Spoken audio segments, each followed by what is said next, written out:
Glad to be in the house of God one more. Amen. Amen. Amen. Hallelujah. Amen. Y'all, we call this place at New Jerusalem the house of power and hope.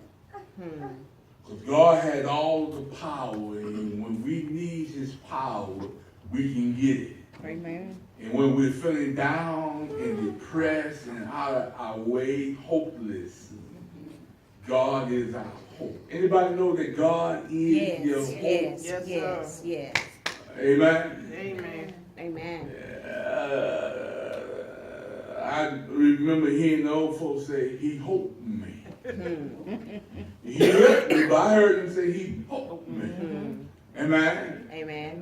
They were saying a whole lot, and it may not be grammatically correct, but they were saying a whole lot more than when they say he helped me.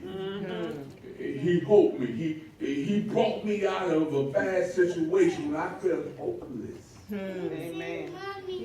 He hoped me out of that situation. Yes, he did. We serve an awesome God, y'all. Amen.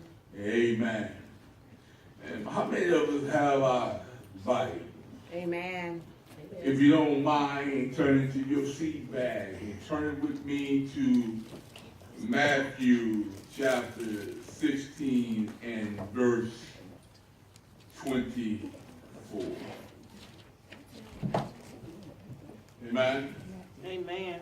Matthew chapter 16 and verse 24.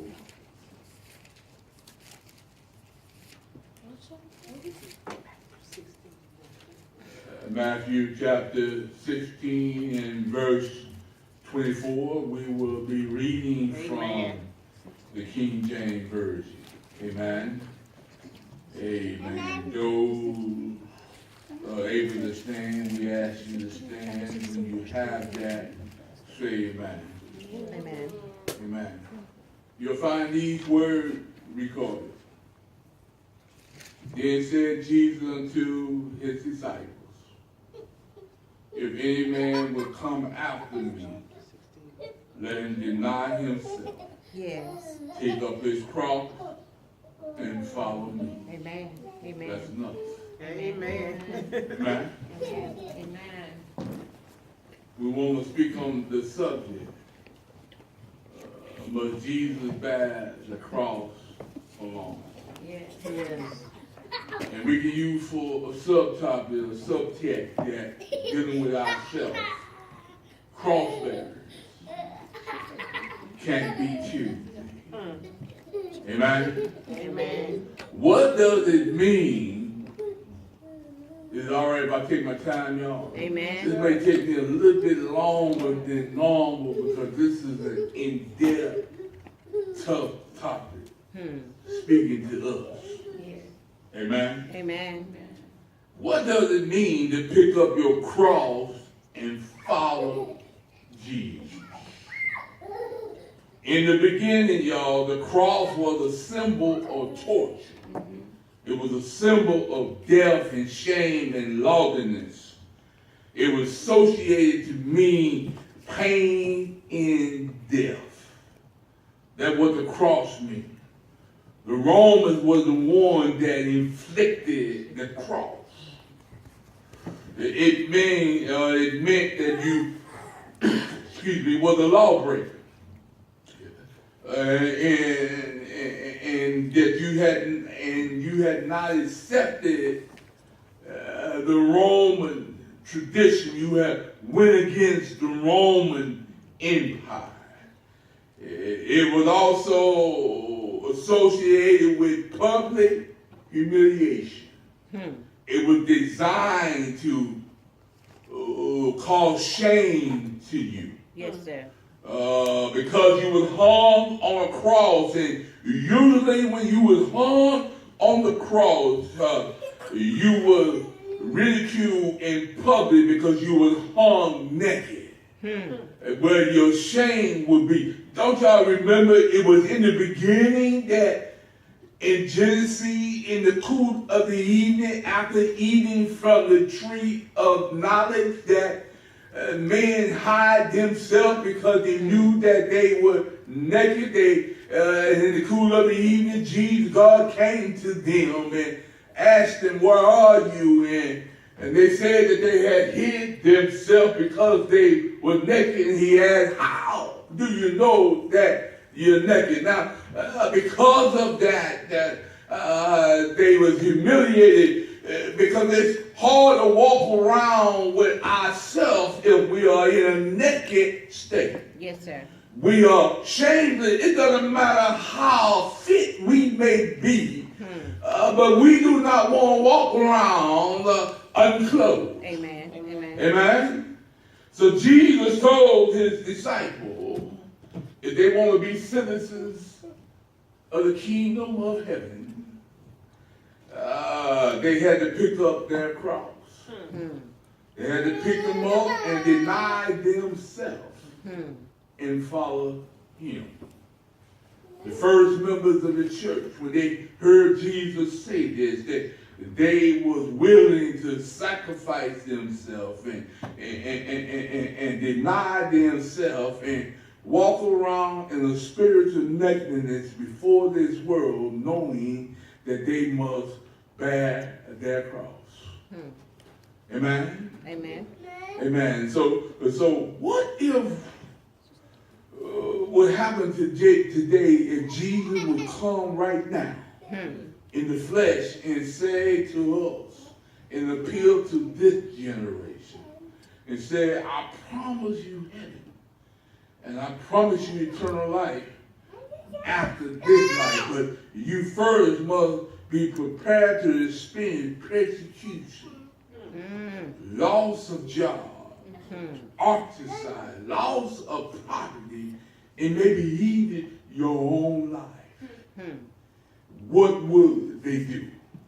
What would we do? In fact, if you, Jesus said, if you follow me, you will be humiliated. If you follow me, Speak, Holy Ghost. you will be talked about. If you follow me, you will be ostracized. You will have trouble on your way when you follow me.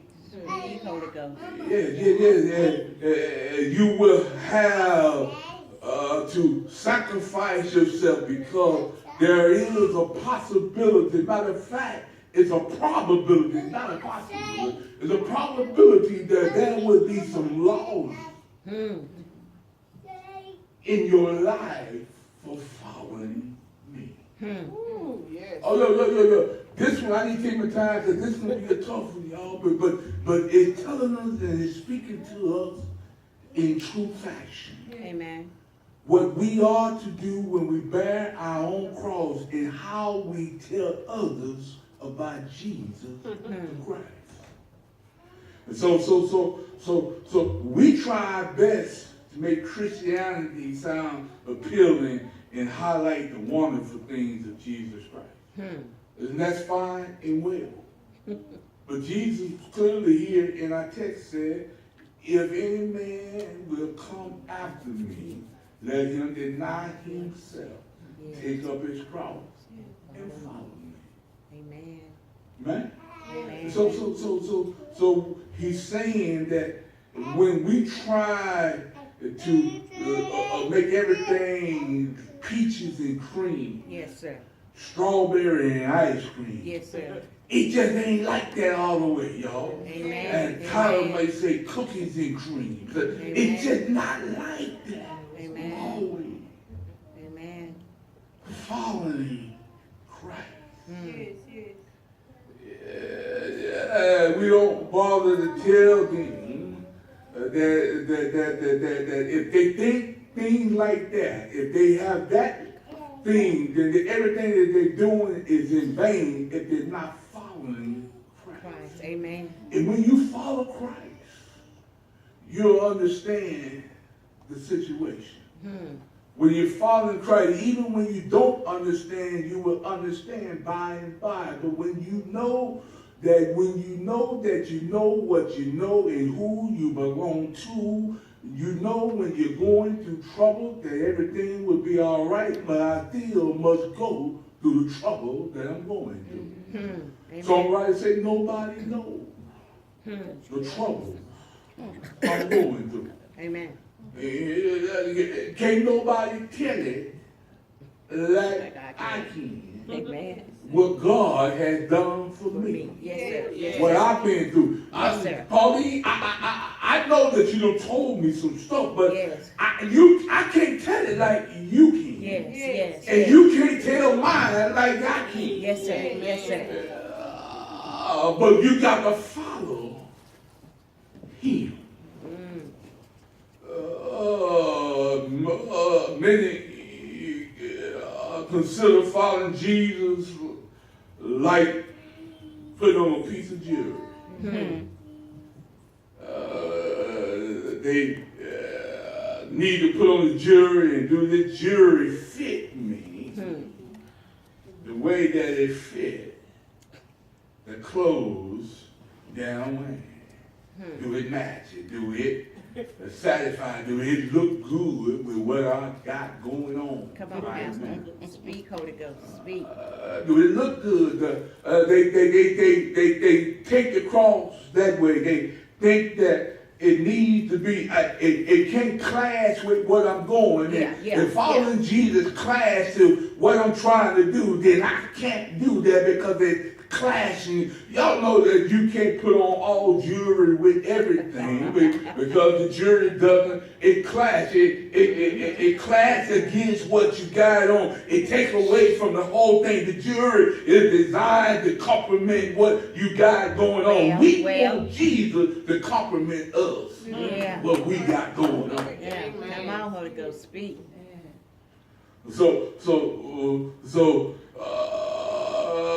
they don't want a rugged cross. They want a brand new, shiny cross. That bling bling. Yes, sir. The story, can I tell the story? Go ahead. The story is told two women who were sitting in that parlor, that living room or wherever they sit. You know where wealthy individuals sit. I don't have one of them places yet. I might get one of these days, but where wealthy people sat and conversate one with another. They were sitting there and they were discussing how expensive their jewelry was, how their jewelry and the cross that they had bought matched their clothes and the diamond that was in their clothing. The first woman pointed out that I got a 24-karat plated cross. I got jewelry, I got the chain so thin that you can barely see it with 24 karat. All previously owned by the Princess of Wales. This is magnificent. This is outstanding jewelry. The other lady that she was talking with, and she said it cost her $5,000. But the other lady said, look at this beautiful cross that I have. It's done in 18-karat gold, crown with diamonds all around it, and it's worth $10,000. It's grand. And at the same time, the maid came in and she was getting ready to prepare for her daily task, and they came and asked her, what do you think about the cross?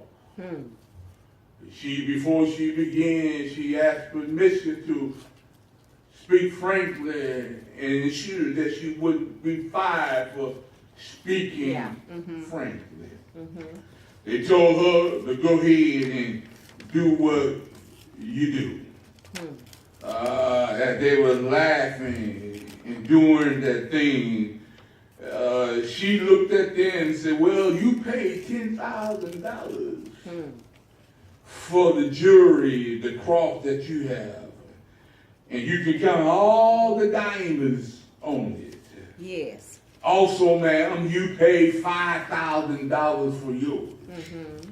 And it looked grand, but I come by to tell you that all you can do is look at your cross. Speak, Holy Ghost. And look at your cross and look at it and see it. But I come by to tell you a long, long time ago, the Lord gave me a cross.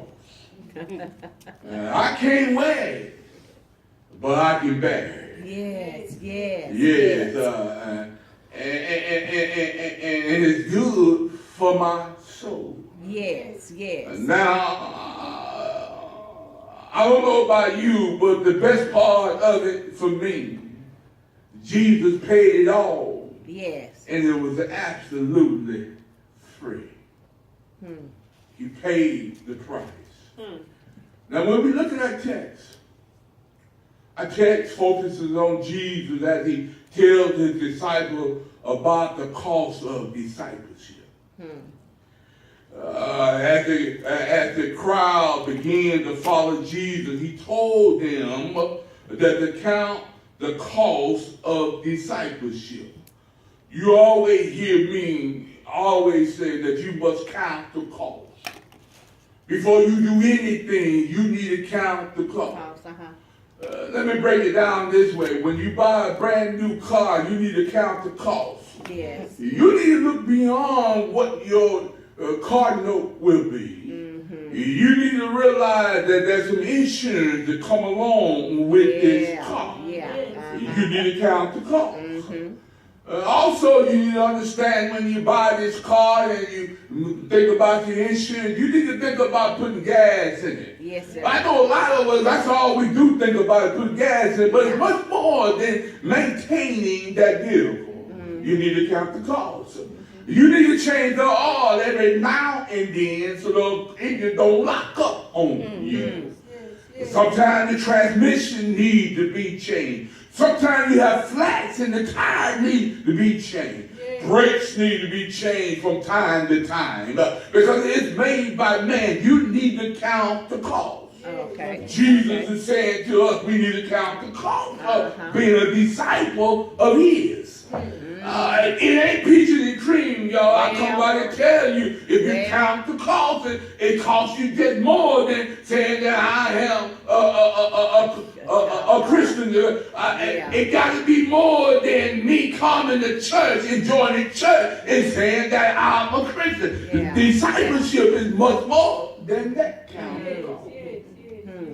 And so he's telling them that you got to count the cost. And Jesus said that you must bear your cross. Yes. And when we bear our cross, is it all right if I take, y'all, I got to take my time on this one. When we bear this cross, we take the cross beam. We didn't take the whole cross because the cross was heavy and the cross was already, one part of the cross was already hanging and put in the ground. And we had to bear the cross. Bear our cross. And Jesus said that we have to take up our cross daily. We got to bear our cross. Well. We got situations in our lives that beat us down on a daily basis. We got to bear our cross. We got situations that Jesus himself, he took the cross and he bare all our sin for once. He put it on his shoulder and he made his way up Golgotha's hill. Yes. To bear our cross. Amen. And as he was making his way, y'all know folks lined up. Yeah. And when we're bearing our cross, folks were lined up on the wayside. Yes.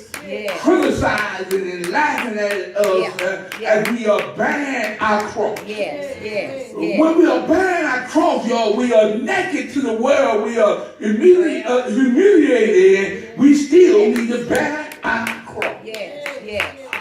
Jesus saying that even though folks are laughing at you, talking about you, mistreating you, scandalizing your name, bear your cross. Yes. Yes. You got to, sometimes when you bear your cross, the songwriter said, I get down to my knees, I'm even level to the ground, but I still need to bear my cross. Yes, sir. So we need to understand that people would scoff at it, but crucifixion was the worst form of death. Jesus had to do the work. Didn't do anything wrong. Y'all. Well. But he had the best. Sometime in your life you ain't did anything. Yes, sir. But you got to go through it. It's Yes, bad. Sir. When you're going through it. Yes, sir. Oh, y'all do know folk lie on you. Yes, sir. Yes, You ain't sir. did not one thing. Amen. Folks believe lies quicker than they believe truth. Yes, sir. They also understand your character and know there's no way. People that really know you gonna like, Yeah. now if he did it, Yes. I don't believe it, but if he did, that's way out of character. And we ought to have some character about ourselves. Who we are. We ought to have some character about ourselves. There ought to be some integrity within us. Yes. What are you saying, preacher? Man, you need to do the right thing. I don't care if somebody's looking at you or not. Yes. You need to have some integrity. And when you're bearing the cross, when you're going through and you're having issues, don't worry. Just bear your cross. Speak, Holy Ghost. Speak. Just bear your cross. You may have to bear your cross in your home, but bear the cross. You may have to bear your cross at work, but bear your cross. And so Christ warned them, and he warned the disciples that they followed him, but they had to carry the prospect of losing property. You had to carry the prospect of losing your life. You had to be able to accept what he's saying and bear the cross. Jesus simply said, let him deny himself, take up his cross, and follow me. The cross was not fashionable, not pretty and shiny, or dignified. There were no other alternative. It was a cross or nothing. See, we have to take the cross or nothing because that's what Jesus. Well, what he said, I'm getting ready to get into the meat of my sermon, but y'all, come on, Pastor. We like Easter without going through Good Friday. Yes, sir. We want the Easter part where Jesus rose from 3 days in the grave. We want that part. But we don't want the part where Jesus bearing that cross. We don't want no part of bearing the cross. We don't want to be whipped with the 39 lashes. We don't want crowns of 32 thorns on our head. We don't want to be pierced in the side. We don't want that part, the Good Friday. But it was good for us. It wasn't good for Jesus. But he had to go through it. But he's saying that we have to sometimes go through situations like that where we've been beaten. Yes. Beaten almost unto death. They hit him 39 times because they didn't want to do 40 because usually 40 would kill you. And they want to get you at the brink of death without killing you. Folks want to do you the same way. Amen. Get you at the doorstep of death, but don't let you go through. Just hold you back. Amen. But they want you to realize you was at death's doorway and I put you there. And then they want to break, but you just need to bear the cross. And see, what is the challenge of the cross? The cross of Christ is a challenge that many have accepted without knowing the full implication of following the Lord. Most people see it as, I say again, peaches and cream of the vision of heaven, eternal life, without considering the Christian faith that come along with it, that there might be some thistles and thorns along the way. We embrace the glory and try to ignore the sacrifice that must come before we consider the rewards. We should also revisit that Christ told his disciples. He told them, and he mentioned three aspects, and these are what we want to talk about.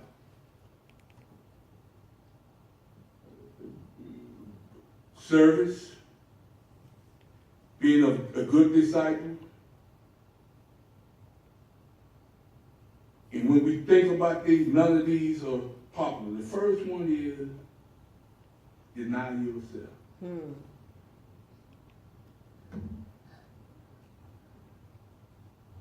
Y'all make sure that y'all tell somebody about this.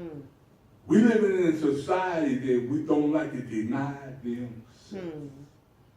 We got a lot of us sometimes, it's what I want, it's what I want to do, and I'm not going to deny myself. Amen. But God says, and Jesus said, you need to deny yourself. Denying ourselves is not what we want to do. I want what I want when I want it. Yes, sir. I want what I want. I deny myself. Many feel denying themselves sexually pleasure outside of the marriage. They still got to satisfy themselves. I can't deny myself. I like gambling, so therefore I'm going to gamble because that's what I like. I cannot deny myself of that. I like to get me a drink, y'all. I like my Crown Royal and Coke. And I need to have my drink, y'all. And I need to let it consume me and not me consume it. I got to have it. And so we want to, in modern society, in the world that we live right now, you know what we talk about? We talk about moderation.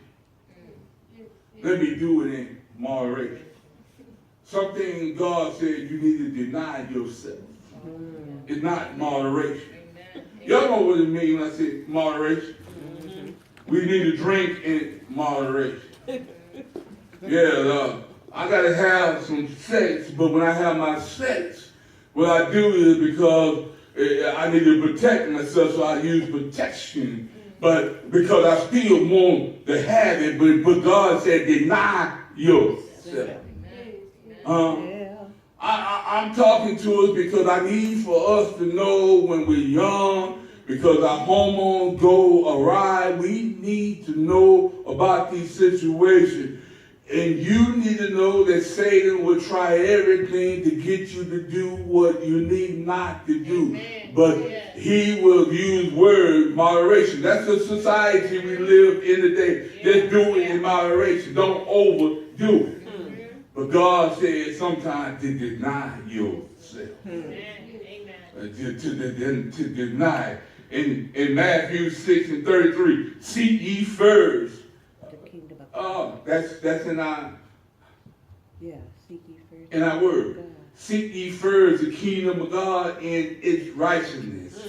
And all these things shall be added unto you. We've been reading every month, every Sunday for the past several months in our response to reading. We need to first seek the kingdom of heaven. And everything else we need will follow.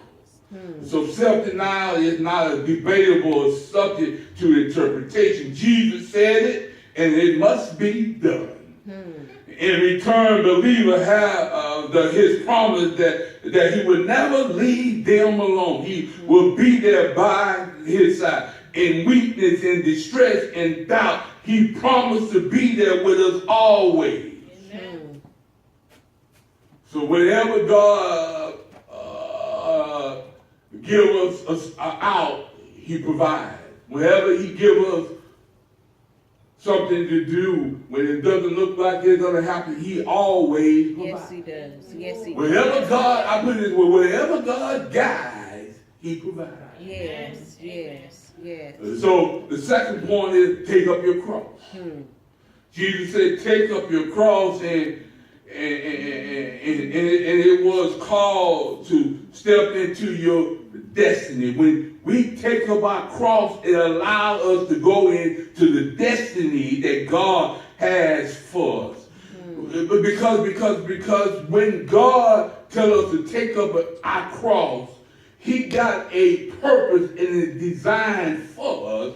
And He allowed us, and whenever God has a purpose in our life, if we do what He asks us to do, He asks us to do, if we do it, God will provide and He will show us the way to get to where we need to go. And even when we are getting to a high place, we need to understand when we take up our cross, it causes sometimes our load to get heavy. Yeah. But God said He's a load bearer. He said, take up your cross because I am a load bearer. What He's saying? He's saying that my yoke is easy and my burdens are light. Yes. Yeah, so if you take up your cross, I will help you, but you got to take up your cross. Y'all, a lot of times we don't want to do things because it's too difficult, and we don't want to do it and because it gets us tired, and people talk about it when we're going through. But I guarantee you, when you're going through it and you're struggling, and you get on the other side of your struggle, you see success. Amen. Amen. On the other side of the struggle is success. When you're dealing with situation and you're taking up your cross, and folks see you in your successful side, they didn't see the cross that you went through. So you bearing in the struggle you went through. You went through 5 and 6 jobs to get to the job that you had now.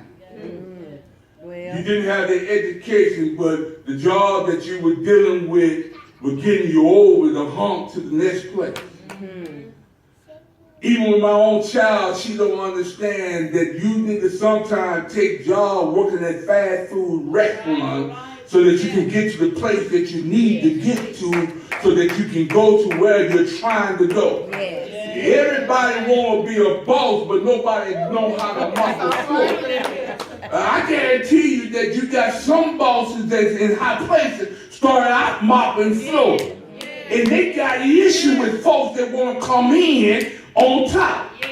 Some folks own companies, y'all, that they own, and they tell their own son, before you can sit behind this desk, you need to go to the bathroom and scrub some toilets first. And when you get through scrubbing the toilet, I come down and inspect it. If it ain't shiny where I can eat off of it, you ain't did it right. Everybody want to be on top because they got $1 million taste and a $5 budget.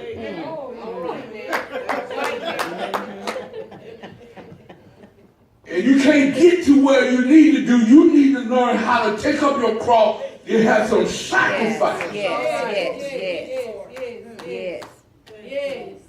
19 years old, 20 years old, just got a job. You want a house full of furniture. You go to Rent Center, buy you some furniture, and by the time you get through paying for it, it tore up 2 years ago.